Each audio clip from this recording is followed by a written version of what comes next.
Have you guys ever wondered what makes a knife cost as much as it actually does? $30, $100, $500. Today, we're not only going to be talking about the $30, $100, $500. We're going to be talking about a knife that costs $1,500.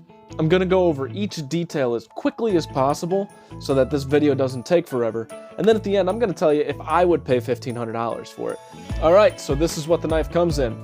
Nothing extravagant, just a zipper pouch. You get something like that out of Shieldon, Leatherman, out of a $40 pair of sunglasses, even every Civivi knife in the freaking world. Well, can't be the pouch.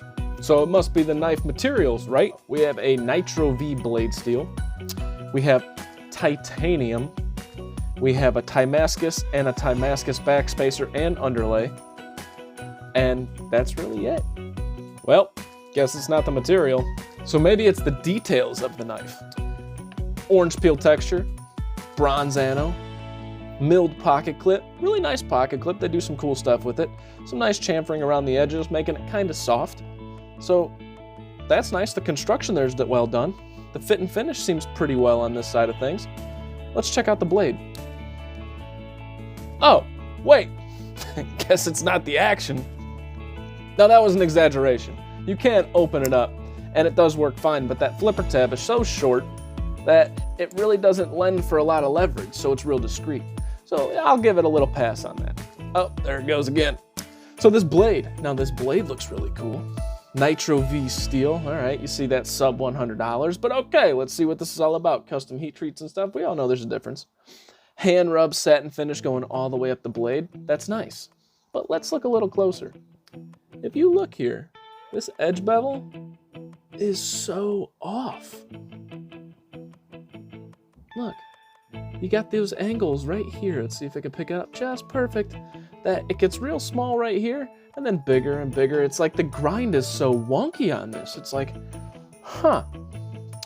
And then as you get into it, now this is a handmade knife, so it gets a little bit of a pass when it comes to machining processes. But this handmade knife, as we can see, kind of rounds off on this flat. It's hard to catch in the light, but you can see right there, it's rounding off. On this side, it comes to an absolute point. If I'm paying for perfection, that's not it. So maybe there's something on the inside that we're not seeing. Now this underlay is pretty cool. So let's take a look at the inside. There's no milling on the inside other than a hole for that underlay. But I can tell you, the inside does have orange peel on it, and that doesn't normally happen. They don't usually texture the inside of a knife. So that's a plus. Next, this thing is built to the point where it actually has issues. I don't know if you guys can see it in there, but you see those shiny spots? There's some up at the top, and there's some right in the middle right there.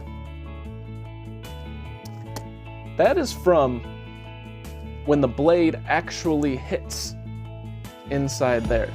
When you're shutting the blade,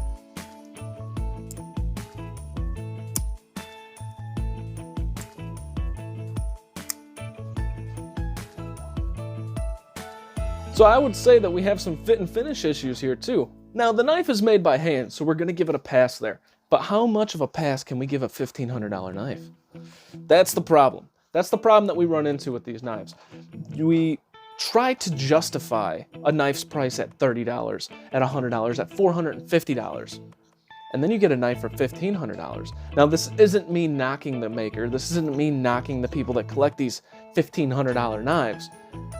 What I think we have to understand is that you're paying for something else. You're paying for the uniqueness, the one-offness that this is. Now, that value is lost on a lot of people, including myself. I don't give two damns if I have a knife that is so unique because somebody else made it so unique. This video wasn't meant to bash this knife in particular. It's meant to address the preconceived notions that we have on price. None of this adds up to $1,500 if you're looking at it from an on-paper perspective. This is the way it is, and that's the way it's gonna be. My titanium penguin only cost me $96, and it has titanium, thumb studs, and 154 cm. Arguably better than nitro-v. My custom knife factory Fife is absolutely gorgeous. With M390 blade steel, we have some really nice stonewashed titanium, and then we have some carbon fiber inlays right here that are textured, and they're awesome. This thing has perfect action, and you know what? You can flip it in several different ways. It's got all the bells and whistles that this knife has that we're looking at for $1,500. So, I beg the question one more time. Why does this cost 3 times more than the CKF Fife? The answer isn't as black and white as it may appear.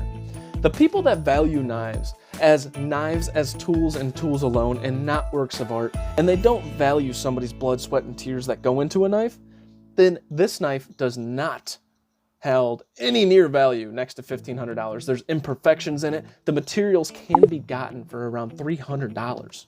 But if you're somebody that appreciates that artwork, if you're somebody that appreciates all the little details that this thing has, this was clearly done by hand because there's things going on that are wrong that they're not doing, and it's somebody taking the time to try and perfect this as best they can without using, impossibly perfect machinery. We have this long swedge that goes all the way down here. You don't see that on a lot of knives. We have a flipper tab that doesn't necessarily work perfectly, but it lines up perfectly with the knife, making it look oh so beautiful. To me, I told you I would answer this at the end of the video. To me, it is not worth $1,500. That being said, I fully understand why people value this knife at that cost. And I'm not judging the maker. I'm not judging the people that are willing to pay that. I'm just saying, in my wheelhouse, $1,500 is not gonna buy me this knife. That doesn't mean that they're wrong, and it doesn't mean that I'm right. I am going to do a slow motion kind of roll through at the end of this knife so you guys can really appreciate all the detail that went into this.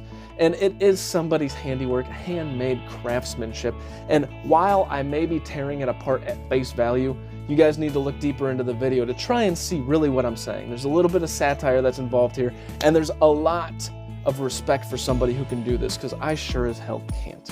This is the Geoff Blauvelt one-off Tonto. Doesn't have its name, and we're gonna call her Sparky. Let me know in the comments below how much you have spent on a knife, your most expensive knife. Also, if you're one of those people that gets into the $1,500, $2,000, $3,000 knives, let me know why. What really does it for you, and what this knife does for you at the $1,500 mark, and if you think it's worth it.